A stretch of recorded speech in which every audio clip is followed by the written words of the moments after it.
Hello guys, welcome to Engineers Code, and this is the second video of the operating system playlist in which we will look in the memory section in a rather in-depth way. So let's start quickly. So what is a memory? Anything that stores data is called a memory. Our brain is a memory which stores some kind of data. So the laptop or the device that you are using, the phone, the laptop, everything has a memory, right, in which it stores data, whether it is in a temporary way or whether it is a permanent storage, depending on the use. So memory consists of three types basically: the primary memory, the virtual memory, and the secondary memory. In this video we will primarily look into the primary memory. The virtual memory is a rather large topic, and we will discuss it in the after parts, because before that you need to understand about the process, different scheduling algorithms, etc., and have a fair amount of knowledge about operating system. And the secondary memory is the permanent storages like the SSD, the hard disk drive, the optical device, the flash memory, the magnetic tapes, everything sort of that comes under the secondary memory or the permanent storage. So we will look into the architecture of secondary memory in the last part of the operating system playlist, because it sits in the last. We will look into the primary memory for now and the architecture of these in a more in-depth way. So let's start. The primary memory consists of the RAM, the ROM, and cache memory. RAM is the random access memory, ROM is the read-only memory, and cache memory. So let's quickly move on to RAM and see how RAM works. So this is the architecture of RAM. So first question that should arise in your mind is why RAM is called random access memory. So RAM is called random access because you can randomly access any data, and you can access that data in the same amount of time with the same efficiency. I repeat again, it is called random access because you can randomly access any part of data stored in the RAM with the same time and with the same efficiency, right? So that is why it is called randomly access memory or random access memory, right? So how does RAM stores data and how it is work? We will look into this. So RAM has what we call as memory chips. For example, your RAM has 8 GB of storage. I hope you guys know about GB, what is gigabytes, right? If you don't know, you search it and pause the video and search it and then come into it. So for example, memory chips contain 1 GB of data. So there should be 8 memory chips, and the memory chips contain millions and billions of memory cells. So what are memory cells? Memory cells are like they are capacitors, right? In the form of a 2D matrix. The structure of that is memory cells are 2D matrix like structure, which have their own logical address where data is stored. And how data is stored? Data is stored in the form of binary format, 0 or 1, right? So the capacitors that are there, they contain some charge, and the type of charge determines whether it is a 0 or whether it is 1, right? That is why random access memory or RAM is a temporary memory, because when the power is cut, the capacitor loses its charge and the data is lost, because the data is stored in the form of charges, right? And the type of charge is determines whether it is 0 or whether it's 1. So there are different memory chips, and memory chips contain billions and millions of memory cells. So let's see, and the type of operation. What are the two types of operation that are done in the RAM? It is either read or it is either write. So the instructions are sent by the CPU. So you want to know that how CPU knows everything, like if there are addresses in the memory cells, how CPU knows that which addresses are empty and which addresses are full. So the CPU maintains a table which is called the memory allocation table, which stores the memory addresses which are in use and which are empty. So whenever the CPU wants to write something to the empty data, empty address, the CPU takes information from this table and sends it to the RAM so that it can be written in that specific address. So let's start from the beginning. So whenever the CPU has to read or write, it takes the address from this table, sends it to the memory controller. So what is a memory controller? Memory controller is a very important component of your overall device. So memory controller decides whether the data that is to be read or that is to be written, we need to send it to either RAM or the secondary storage, whether it is to be, is it corrupt, the timing of the data. For example, let's suppose we have a process that needs to be loaded into the RAM. So the memory controller will decide whether, obviously the instructions are given by the CPU, but the memory controller channels it. It is a channel between the CPU and the RAM or the storage parts. The other thing that it does is, it obviously for security purposes, it checks whether the data is corrupted or not. It handles the error of the data properly, and it also controls the timing of the data sending or data fetching. For example, if the CPU wants data in a certain time, it cannot take 2 or 3 days, right? Or if the user instructs the computer to save the data, it cannot take more than 2 days or 3 days, or whatever amount of days the operating system can decide. So these are controlled by the memory controller. It should be saved immediately, or the data should be wrote immediately, right? Or depending on the type of work, obviously, what we are doing. So that is handled by the memory controller. So in this context, memory controller is a channel between the CPU and the memory and the RAM basically, and the RAM consists of different parts. We will discuss it later. But are you able to understand what a memory controller does? If you have any doubt, guys, please feel free to Google it first, and if you do not understand, feel free to write in the comment section about your doubts. I will resolve them. Okay. So the memory controller sends the instructions sent by the CPU or the data sent by the CPU to be written or fetched from to the memory bus. So overall, this is called the control circuitry, right? And memory bus is a very important component of it. So the memory, why it is called a memory bus? It is called the memory bus because of the bus speed or the bus frequency. So what are these? These are the speed at which the data is transferred from the RAM to the memory controller, or it is fetched from memory controller to the RAM. The speed of data in the form of frequencies, right? Or that is why it is called a bus frequency or bus speed. So what it does is, obviously, it handles error. It is its RAM's own component, and it handles error. It checks on the speed of data. It controls the flow of data from RAM to the CPU.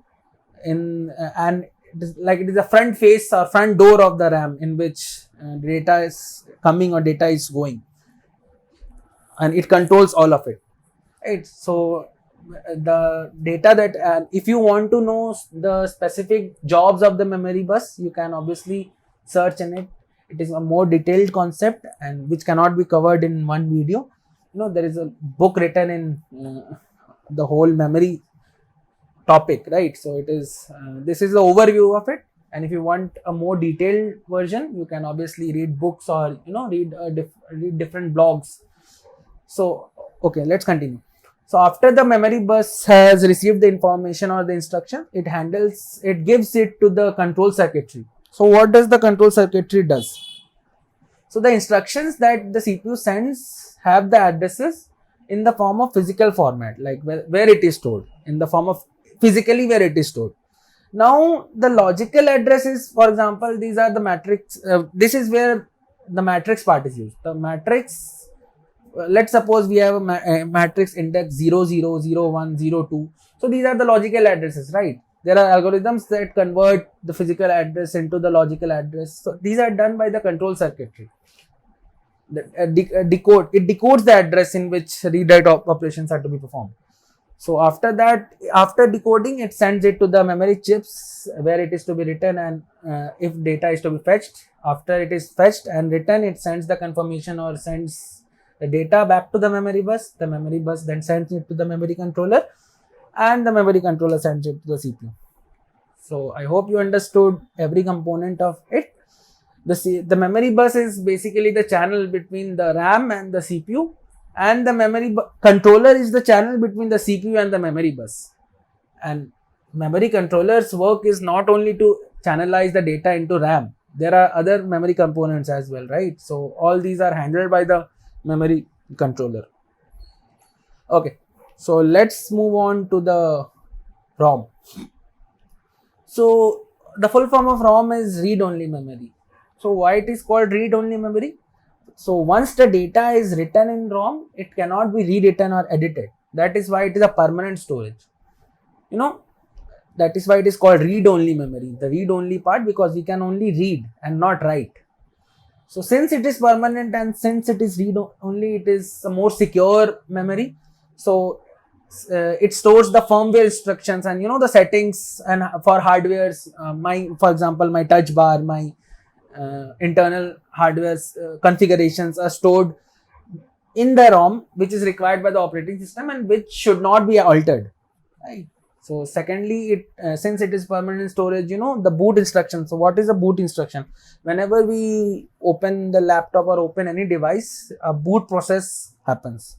The operating system gets loaded, then the kernel gets loaded. We will look into these topics in the next video or probably after 2 or 3 videos, how the computer starts or how the computer boots itself.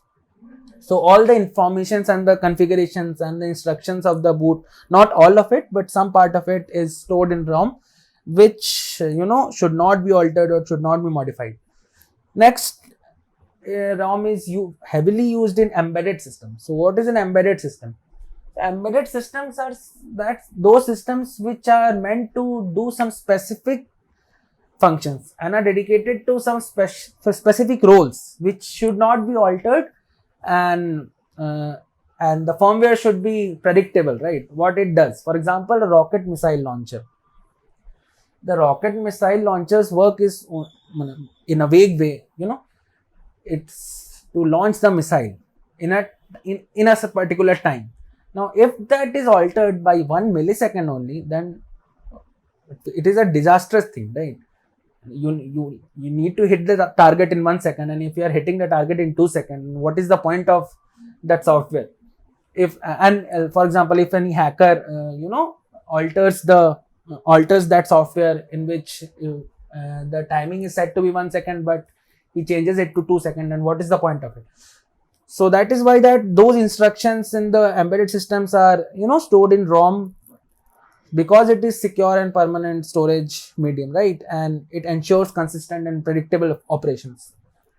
So these are some of the use of ROM. We are not discussing the architecture of it because it is more complex it is more complex architecture, and if you are interested, you can obviously read the books or read the videos or see the videos basically. So yeah, next we move on to the cache memory.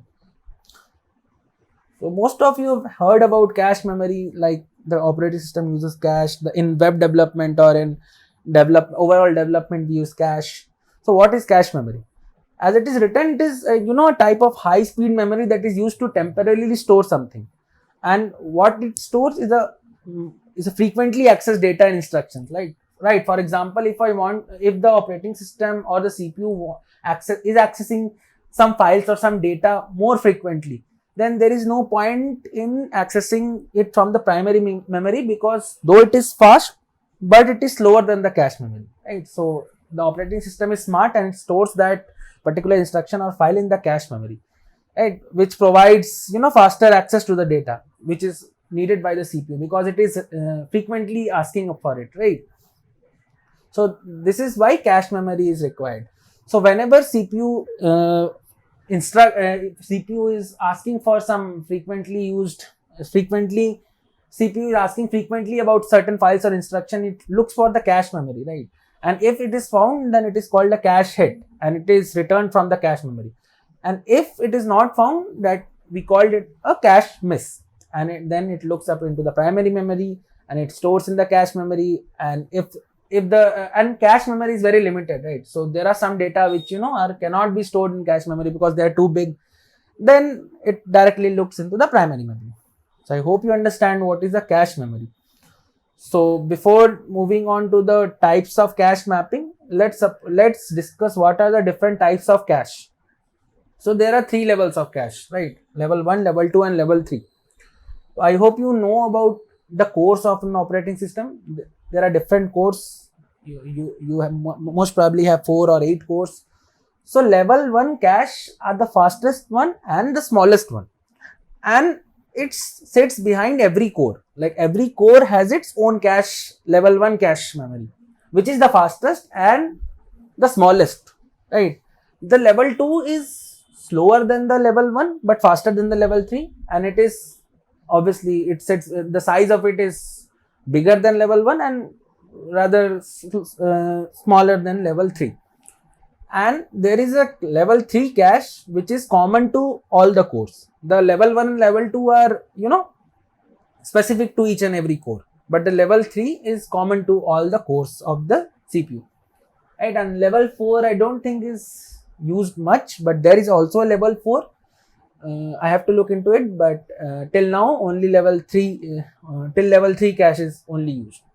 So how, you know, this cache data, the data is stored in the cache memory. So there are different types of mapping. You know, you must have, if you are in 3rd year or in 4th year, you must have read in computer architecture and organization about direct mapping, associative mapping, you know, and k-set associative mapping. These are the types of mapping used by the operating system to store blocks of data into the cache memory. So we will not discuss it here because it is rather not a part of operating system, but a major part of organization and architecture of the computer. So if you are interested, feel free to text in the comment so that I can make another video on it. But I will explain it to you in a very vague way. So in direct mapping, the relation between the blocks of memory. So the memories are divided into blocks, right, or words. So what is a word? It is some like, for example, some chunks of data some chunks of data grouped together is called a word. It is a terminology used in caching. And cache memory stores data in the form of lines. Lines is also a group of, you know, for example, we define a line which will store only one block of data or 4 words of data. So let's quickly draw it so that you can understand it. No, wait. So let's suppose this is a cache memory, right? This is a cache.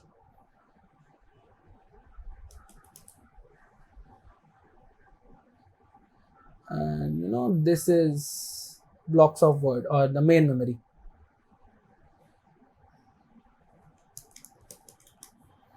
Main memory, right? So there are lines in it. For example, let's suppose we have lines, line 1.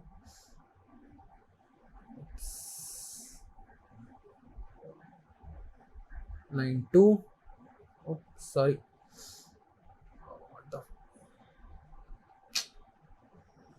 What is not moving? Okay, 1 second, guys. Yeah.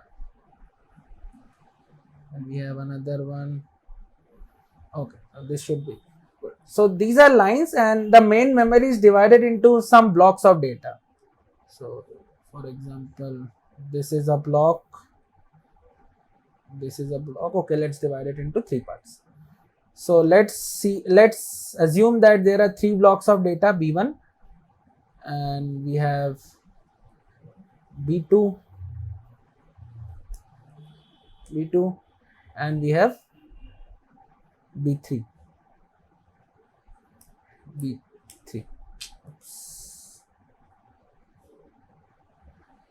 B3. So in the B1, B2, B3, there are words, right? So let's denote it in a circle. So there are words of data. So the word, what are words? Words are basically group of data with a specific size. For example, let's suppose 4 bytes of data consist of a word. So there are 4 words, W0, W1, and here are 2 words. These are the words, right? Sorry for the weird diagram. You know, these are, let's suppose, words. So these blocks are, the B1 should be stored in this, B2 should be stored in this, B3 should be stored in this. There are specific rules to it where these blocks of data are to be stored in cache. And this is all direct mapping, associative mapping, and k-associative mapping. So in direct mapping, I don't remember, the formula is, I guess, k mod n or some sort, k mod n, where n is the number of size of the lines, you know. So I guess you can check up in the internet. I don't remember now. I have to look into it. But in direct mapping, there is a direct relation between B1 and all the lines. So we can define the lines as L1, L2, L3, L1, L2, L2, L3, and so on, right? L3. So in direct mapping, what it is B1 is directly related to L1.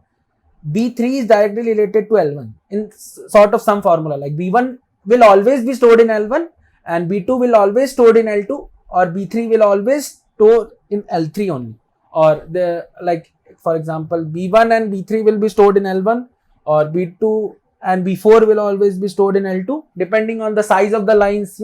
This is the formula K mod n, which determines which block will go into which line, right? So there is a direct relation between the blocks and the lines, right?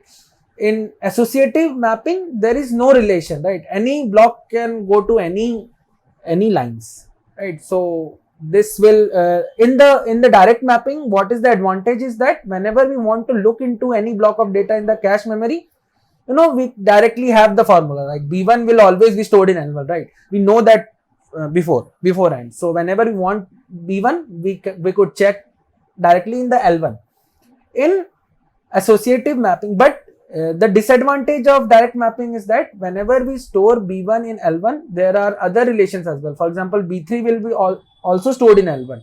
So whenever we will not find B3 in L1, instead we will find B1, and we want to fetch data B3, then what it does is it removes the B1 and stores the B3, so that after that B3 could be fetched. But let's suppose after that B1 is the CPU is trying to fetch B1, then again B3 will be removed and B1 will be put in that, because obviously one block can only sit in each line depending on the size as well. So the cache miss is more in the direct mapping, right? So to overcome this problem, we have the associative mapping. So what is associative mapping? In the associative mapping, any block can sit in any lines. There is no particular rules for it, and which increases the cache hit percentage. But because any block can sit in any lines, so we need to iterate from the start to end to find which block is sitting in which line. So this increases the find time, or it increases the time in which we fetch the blocks of data, right? So to overcome this, K-set associative mapping is used. K-set means that the cache memory, or the cache memory is divided into a number of sets, in which, for example, this is a set, this is set 1. Let's suppose increase that. Oh, sorry. The upper part is set 1 and the lower part is set 2. And we determine, the formula used is K mod n is n only, but the n is, the number of sets.